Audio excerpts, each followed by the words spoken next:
Hi, this is Diane Mourglia-Swerdlow with Expansions.com, another edition of Cooking with Janet.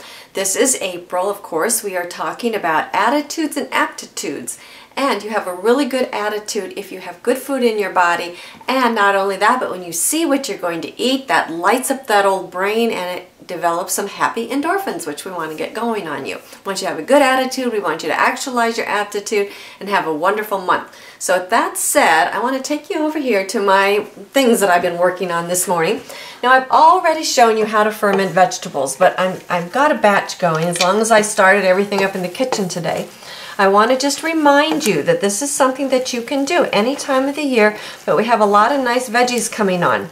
So in this batch, I have approximately 5 pounds of shredded vegetables I ran through my food processor. I have a whole cabbage. I have 1 whole turnip.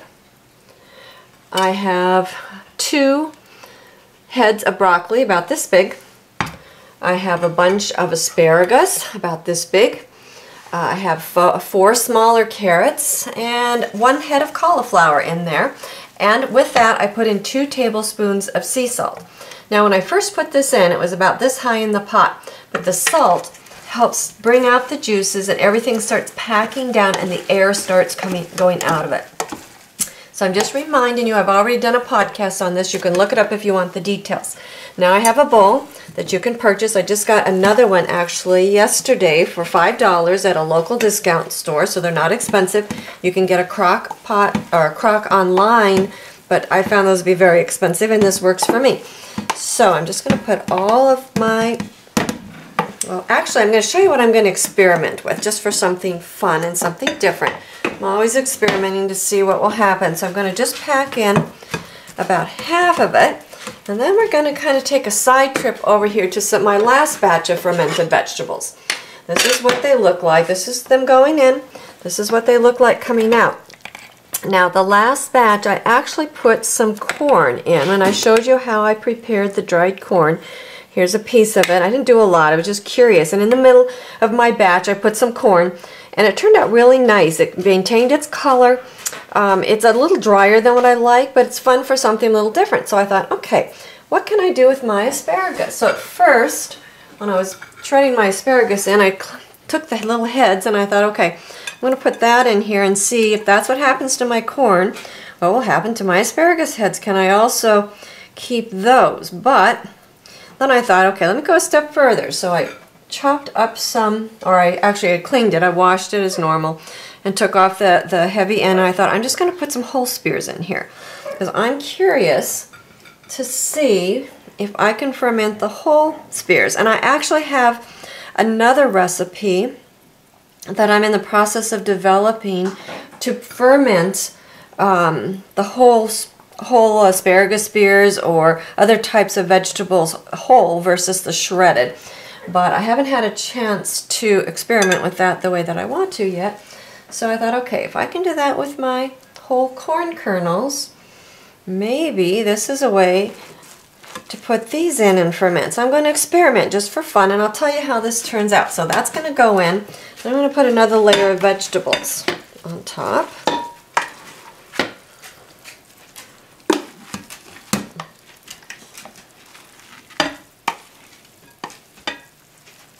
And then I'm going to put a few more asparagus spears in there. And if you have green beans, cauliflower florets, even the broccoli floret, I think I'm going to stick one in there just for fun. Let's see how it's going to turn out. They may be too big, I don't know. It's not going to hurt anything, that much I know. And it could even turn out to be a really nice experiment. So I'm just going to layer that in there. Like I said, I like to experiment and I'll tell you about things that work out, and of course oftentimes I tell you about things that don't work out. Because you need to know what works and what doesn't work. So I'm going to put this in and pack it down. And you can see that the salt, again, only 2 tablespoons of good quality sea salt. But it does start to pull the juices out, and it's the juices that cause all the fermentation process. So we're going to put it in here. I'm going to pack it down. You can already smell it. And we want to get as much of the air out as possible so that it doesn't rot, only ferment. And then once I've done that, I have this handy dandy plate, which I showed you before. And it goes out the same side. Now you see the juices coming up? That's pushing the air out and pulling the juices up. And all I'm going to do is I'm going to set this aside. And what I do is I get a gallon jug of water. And I set that on top because it's heavy. It'll hold it down. And then I set it in a corner of my house somewhere and cover the whole bowl with like a bath towel. And then I just leave it sit for a couple of weeks. And when it comes out, we get this really wonderful fermented product, which I showed you here. And we use that on everything, but all full of wonderful things for your digestive system. So this is kind of a quick reminder. If you haven't thought about that in a while, think about doing that because it's really good for the gut as far as healing and cleaning and getting some good enzymes in there for digestion purposes. So with that said, I'm going to clean this up a little and I'm going to go on to our next activity. So in just a minute. Okay, the next thing I want to do, again, this is another reminder for you because sometimes it's easy to forget or you might not have seen that podcast, but be sure you watch them all because each one is full of lots of healthful and helpful hints for your mind, your body, and your soul. So here I have in my food processor, I use this blade. I'm going to put it in here, and I have, maybe I am here, not, there we go. I have some Pecorino Romano, which comes in a wedge. I've chopped it up like this. And this is going to shred it for me. And you can do actually quite a bit at a time. And of course, I always turn mine off until I'm ready to use it because I don't want to risk my fingers.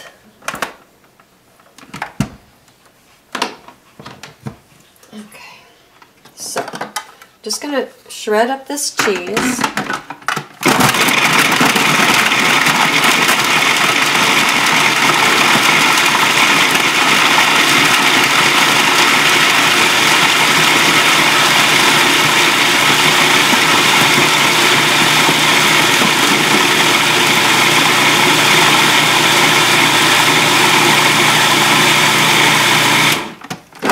Takes a very few minutes to do. I like to bring mine to room temperature because it's easier on the machine that you can look in there and see how nice that is. And then let me unplug it here. And then what you can do is you can just store it in your freezer and use it as you need it. So there's your Pecorino Romano, easily shredded. And now we're going to move on to the chicken dish that I want to make for you. This is Amish chicken that I can get locally here. We're very fortunate. I bought this at $2.99 a pound. It is not certified organic, but it's as close to being certified organic as it's going to be without being certified organic. So what I've done here is I have bought this fresh. I put it in my freezer for a couple of hours because then it's easier to cut open. So this one's been sitting out. It's a little bit soft. Let me open another package here. This one is a little bit, it's still got a little bit of the frozen part aspect to it. So I just, once it's a little bit frozen, I cut it this way and open it up. And I started some of the chicken dish so that you could kind of get an idea. And again, you may be one person, you may be a small family, doesn't matter. You can put these in small Pyrex dishes for yourself. I have, this is what I use. Again, you can make your own sauce, but this is a nice organic one that I like. And I just put a little bit on the bottom of my dish. Remember, you're going to get some juices out of your chicken and some of the other things we're going to use. And I open it up and I just fill in as such. So it's going to do, I'm just going to move these over for now because I'm going to have to stick those back in my freezer for a minute. But what we're going to do is we're going to get these dishes ready to go. I'm going to show you how easy it is to put together a really lovely, what I would call more of a company dish, or you know, again, a potluck. You can cut these into smaller pieces if you want, but for a company, I would have a larger piece. I have pepperoni and salami. These are natural. This comes from Applegate Farms. I've told you about this before. Applegate Farms, I believe if you purchase $75 worth of something, shipping and handling is free, or it's included. I also get my hot dogs, and they do have organic hot dogs from there, all beef. And so you can get that from Applegate Farms as well as many other things. So I just buy a case of hot dogs, I put them in my freezer, and I'm set for a month or so during the summer if you like to barbecue like we do. And I go ahead and put a piece of pepperoni on. And you can choose, again, whatever you like. Instead of chicken, you can put a beef patty on the bottom, a buffalo patty. You could do turkey breasts. So always remember what I'm telling you is there's lots of room for leeway here. The other thing which you could do, depending upon what you like, you could also, instead of marinara sauce, you could use barbecue sauce on it.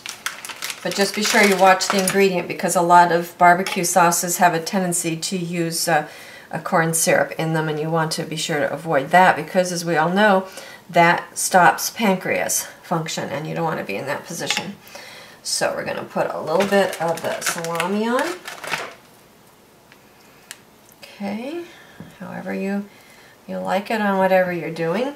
Now the other thing which, or the next thing I guess we're going to do is a little bit of chopped organic spinach. Put that on. I also like to think about color and presentation and mixing things together, because remember, digestion begins in the brain. So when you see something and it looks good to you, automatically your body's going to be much more accepting than if you go, oh, that looks disgusting, how am I going to get it down? You're going to close down that digestive tract. It doesn't matter how much food you put in there, you're not going to absorb it. So you might as well not eat, is the bottom line, if you don't like what it looks like to start with. So you put a little bit of the spinach on there. Then I am going to also put a little bit of chopped onion across the top. And again, after you chop your onion, you can put it in the freezer. So make everything easy for you. And as I said before, if you're one person, you can make a smaller portion, make 2 portions, freeze 1 portion. You can put them in individual Pyrex dishes, so you can go from freezer to oven, basically. Take it out, put it in your refrigerator the night before, let it thaw, and the next day just stick it right into your oven. Okay, and then I have this is organic red peppers. You can get these from Vitacost.com. They're pretty reasonable when you buy them that way, and gives you a little bit of nice color. These I've sliced them, but they do come whole. And if you have fresh peppers, you could also put fresh peppers on there if you prefer. Use your imagination. I'm only giving you suggestions.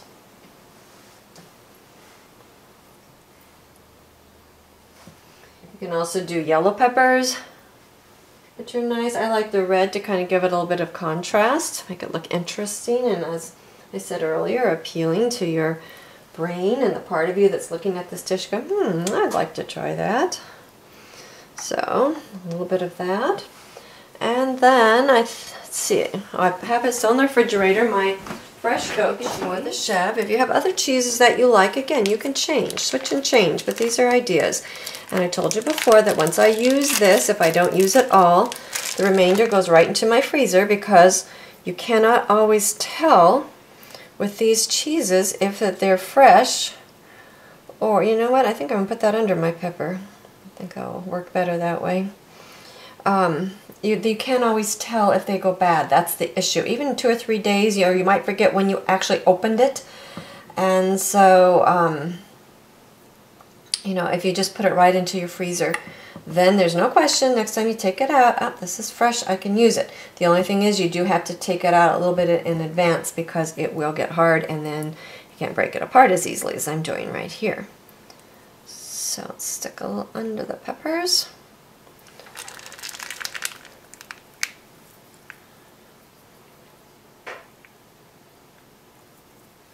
Okay, and then here I have some shredded, and I've shown you this before. This is the goat cheese. I have a combination of, I like to combine the cheddar and mozzarella goat cheese, and again, you do what you like, and you may have favorite brands. that you can utilize. This makes a really nice presentation. It's easy to serve. It's easy to eat with a knife and fork. I have some of that wonderful fresh organic asparagus I'm going to be serving mine with. Maybe a little shredded cabbage on the side, maybe little fermented vegetables as well. And some of my wonderful buckwheat almond flour waffles for dessert. That's become my new favorite dessert. That helps me have a very happy attitude. To finish up with a waffle and fruit and whipped cream for dessert, and it gives you some nice carbs, and of course the buckwheat is really wonderful for your health, as we previously discussed. And then the last step is I'm just going to sprinkle a little bit of this shredded cheese on. Leave my hands a minute here. And that's going to go on top.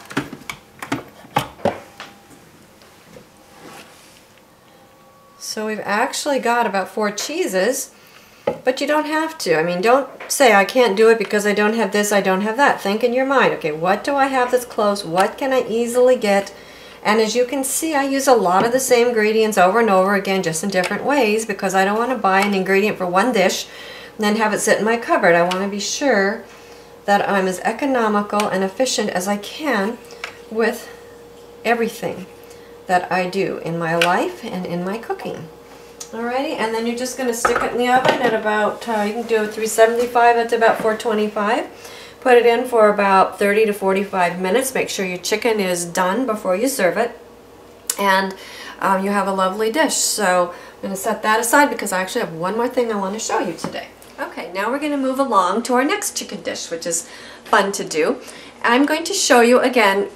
Well, I'm going to go back just a second. I want you again to remember you want to think about your mind before you eat. So what kind of things can you put together that you enjoy? Most people enjoy chicken fingers, which are almost on every menu. You can do that as an appetizer or you can do it as a main event. Now, you can do a couple of things. You can actually cut them into strips and slices, or you can do a whole one, which usually is called chicken cutlet. So again, these are my boneless, skinless chicken breasts. I'm going to start with showing you this, and what you can do is you can either cook it fat if you want, so that if you like it big and fat and juicy, but some people like them very thin. So if that's what you like it, on the back sometimes there's a tenderloin and you want to pull that one off. I've left it on, this particular one on, because of the way it's attached. But over here on my plate I've actually pulled one off, so you can actually do the tenderloin separate if you want. But for a big one, you can take a heavy pan like what I have here and you just beat on it a little bit, being mindful of your kitchen counter. Okay, and you can see how that flattens it out and makes it big, and it makes it cook a little bit more evenly. Plus it can give you a larger area for presentation if you want to put something on top of it, and also it tenderizes it a little bit. So you can put it in your plastic bag and you can do that if you want to. Now, what are we going to bread it with? I try and make things easy, as you all know. So what I have, again, you've seen my little spice mill that I've been using and enjoying. These are almonds. Now, you've seen probably on restaurant menus, you know, almond encrusted or walnut encrusted or macadamia nut encrusted. You can do this yourself. You can buy the meal, or you can take any kind of nut that you want, put it in your spice grinder, and then we're just going to turn that on to make the meal. And remember, if you do it too long, you're going to wind up with nut butter. So you just want to get it some crumbs.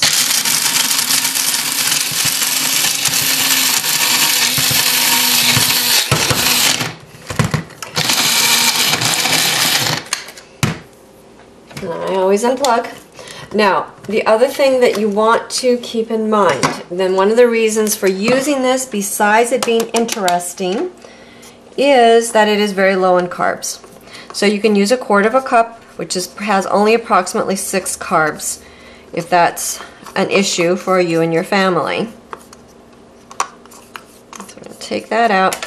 Now, I have found for my spice mill, because that's what it is really, is that I do wind up with a few larger pieces of nuts, and I pick them out and I put them in the next batch. But that's up to you. If you want to buy the meal, I like to make my own just because then I know where my nuts come from, and that's just what I like to do. But you can easily buy the meal, and I'm sure that these are all sifted out in the ones that you get from the store. So I'll just put this back for a later batch. Now, I also have here some, if these are, if you freeze gently your fresh chicken breasts, or if you take them out and unthaw them partially, you can slice them a little easier. Mine happened to unthaw because I set them out a little too soon. But I went ahead and cut them up for you so you can see. And all I do is I take a piece like this and I roll it directly into the crumbs. Now you can do other things. Again, I like to make it easy and I don't really want all the carbs. So that's all I do, and mine's covered with a nice nut meal for frying. But you could dip it in egg and then put it in, or you can dip it in milk and put it in. You could do coconut milk and put it in. So again, it depends on what your lifestyle is, what your goals are. But then you have really a nice, something nice that you can fry up, which we're going to do in a minute. But I also want to show you a couple of other little tricks here, as long as we're working on all these things together. I also want to remind you about the crumbs. Now, again, this you can get from vitacost.com. This is the lowest carb that I have found, and let me just remind you the carbs. A quarter cup has 14 carbs. Remember, a quarter cup of this has 6. This has 14 carbs. You can get this vitacost.com. These are gluten-free, and I also use these quite a bit. So I'm going to put a little bit out here for you to see. Now these are spiced. You can spice them yourself. So again, I just take my chicken and I just put it right in.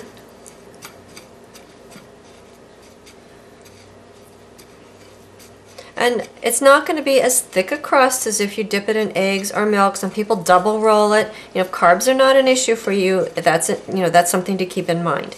I think people have too many in general anyway. So you can get quite a bit done out of a quarter of a cup. The last thing that I want to show you, and I think I'm going to grab another plate, the cheese that we made up. You can also use the cheese as a breading. And this, of course, has no carbs. So you can take, we'll do the tenderloin, and we can put it in there. And I maybe should have grated this just a little bit finer. It's a little bit chunky for what I like, so I probably run what's left in there just a little bit more. But again, this also, now this will stick a little bit more than the other in your pan because the cheese melts, but it does make a nice breading. Now the other thing, let me put this here, now we have 3 different kinds of breadings that you can use, is to mix them. So you can take some cheese and you can put in a little bit of your cornmeal, or I'm sorry, not cornmeal, this, although I do use that from time to time, but usually I reserve that for fish. But you can put the almond meal in with this, and then you can use some of your breadcrumbs. And again, you can spice however you like, and then you can roll your chicken in that. And that also makes a nice type of breading, or coating, however you want to say. But as I said, the cheese I should have done just a little bit finer. But it's alright, it's what it is, and that's what we work with, whatever it is we get. So the next thing I want to do is, after I wash my hands, I'm going to put some olive oil in my non-stick frying pan. I have done them in my regular frying pan, but for me, I really have an issue with it sticking. So let me just turn this on, and we're going to heat our oil up. And you want to put enough in there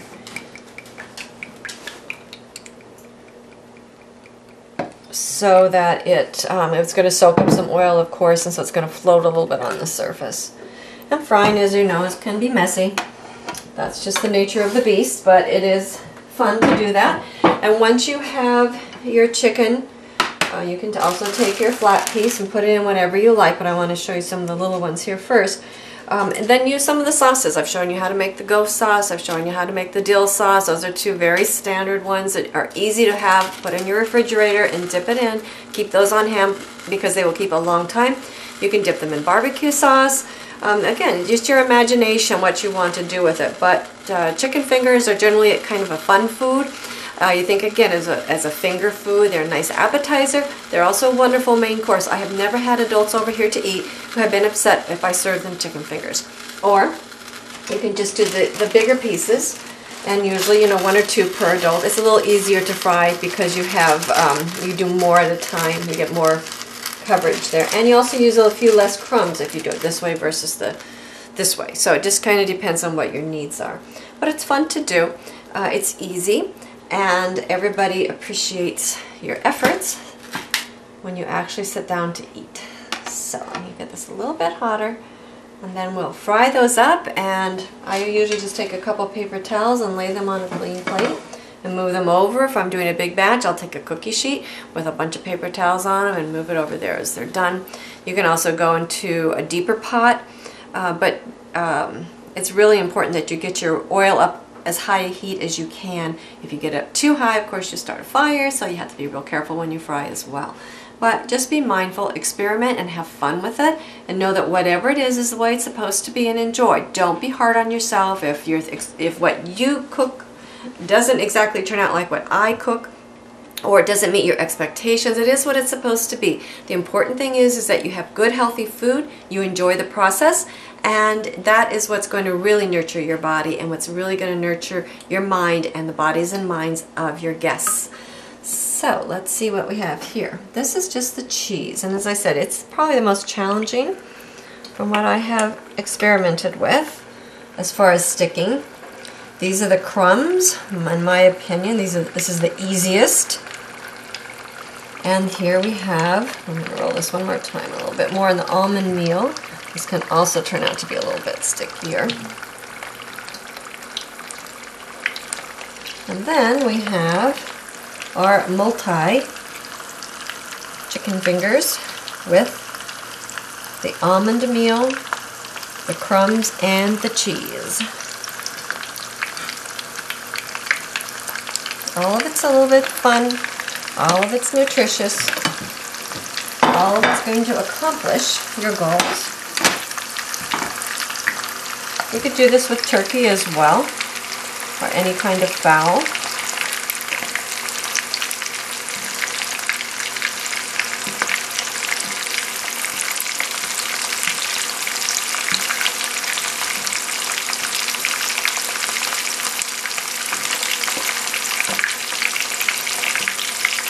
And you can do just cheese and crumbs, you can do almond meal and cheese, you can any combination. You may think of your own combinations that I haven't thought of. If you have, please put that in on the comments form, because I enjoy reading what you're doing, what your results are.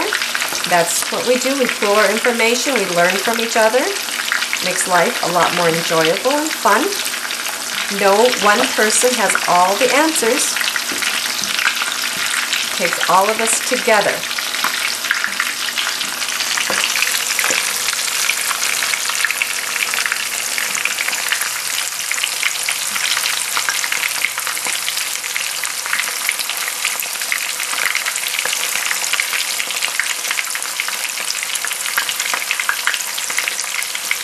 We'll turn the cheese one. See how it's nicely browning on that side. The oil gets hotter now. It's going to spit at you a little bit, so be careful. There's our almond meal, a little darker crust.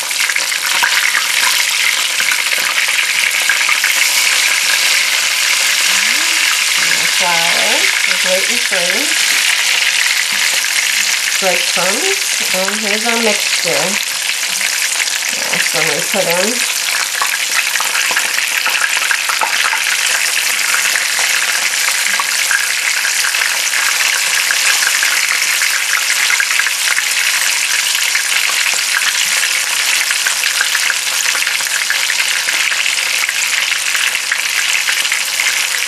Now I tell when it's done, I see how springy it is on the top. And if you're not used to doing this, you may need to take it out. Once you cut it with a knife though, it's going to stop some of the juices. It seals the juices in for you. So I sometimes would prefer to have it a little bit overdone than underdone and put it back in. But if that's the way it turns out, I've had them come out underdone. I've had to redo them again. Well, if they're overdone, I just said it's overdone today. But generally I can tell by the springiness. Okay, so there's our first one. There's just the cheese. This one's almost done. And they will continue to cook. Remember, this is very high heat, so they're going to continue to cook a little bit after you take them out. This is our almond meal.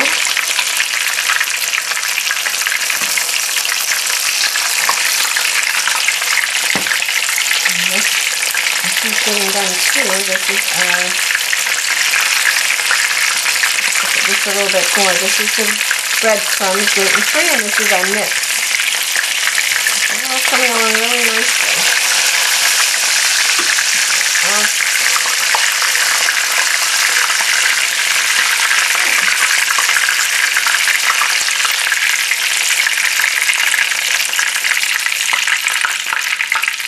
Alright, let's just remove this so you can see what we have here. Let me grab a knife.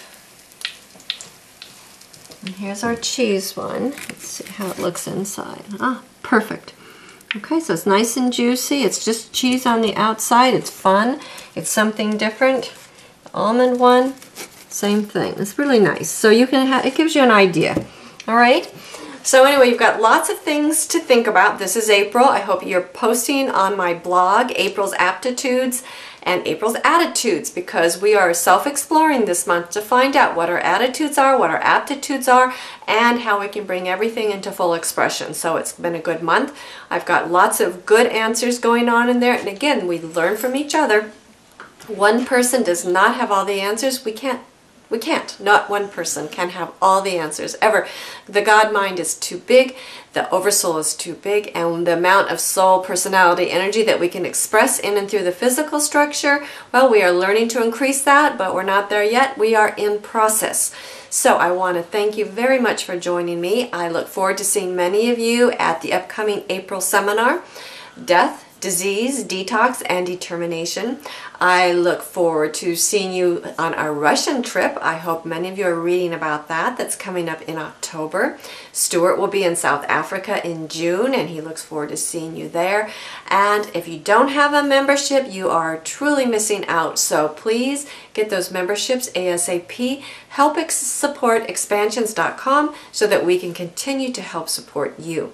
Thank you again, and I look forward to visiting with you on the website in the member section very, very soon. Like, as soon as I'm done here, I'm going to go check out the comments. Take care. Bye-bye.